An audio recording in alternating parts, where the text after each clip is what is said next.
Hello friends and welcome back to a brand new video, and today I'm reading Pete the Cat 5-minute bedtime stories.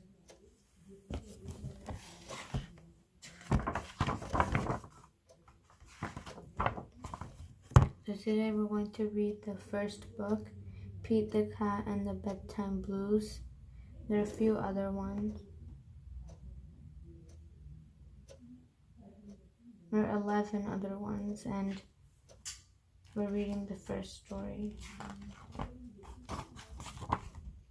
Pete the Cat and the Bedtime Blues.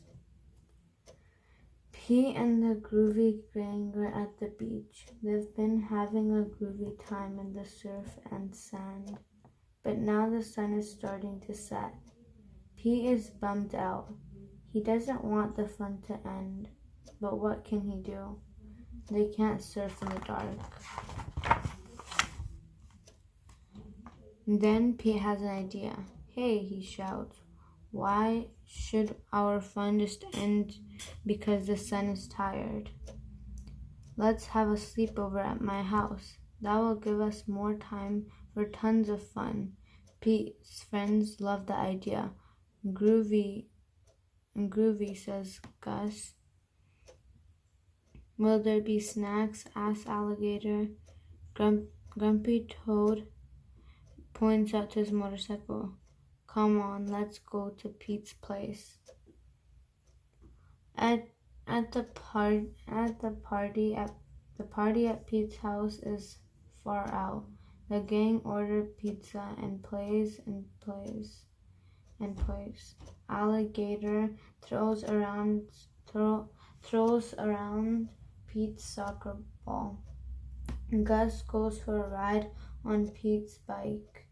Grumpy Toad drives Pete's motor-controlled car, and Pete draws with his crayons. Finally, the friends decide it's time for bed. The gang rolls out their sleeping bags and puts on their pajamas. Good night, Gus. Pete says, turning off the light. Good night, Alligator. Good night, Grumpy Toad. And good night, Pete, all the friends call. Pete puts his blanket up high. He fixes his sleeping cap. He squishes around to get comfortable. It has been a long, groovy day, but now he's time for some shut-eye. Slowly, Pete's eyes close. He's about to catch some Z's when he hears a noise. Clap, clap, clap.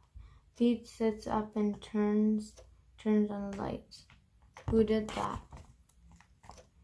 Oh no, it was me. It was me, Grumpy Toad said. I'm not tired. I don't want to go to bed. I want to clap my hands instead. Pete covers his head. Let's clap tomorrow, he says. Right now, this cool cat needs to go to bed. Pete turns off the light again. Good night, Gus. Good night, Alligator. Good night, Grumpy Toad. Time to sleep. Good night, Pete, the friends call. Pete fluffs his pillow. He pulls out his blanket, and then he closes his eyes. Pete's about to catch some Z's when he hears another noise. Rat-a-tat-tat. Pete turns on the lights again. Who did that? He asked. It was me, says Gus. I'm not tired. I don't want to go to bed. I want to jam. Pete shakes his head. That was a cool beat, but let's rock tomorrow instead. This cat needs his sleep. Pete turns off the lights again. Good night, Gus. Good night, Alligator. Good night, Grumpy Toad. Time to sleep. Good night, Pete, the friends call. Pete rolls onto his left side. He rolls onto his right side. He is about to catch some Z's when he hears a loud munch. Pete knows that sound. He is sure it's Alligator. He's always up for eating.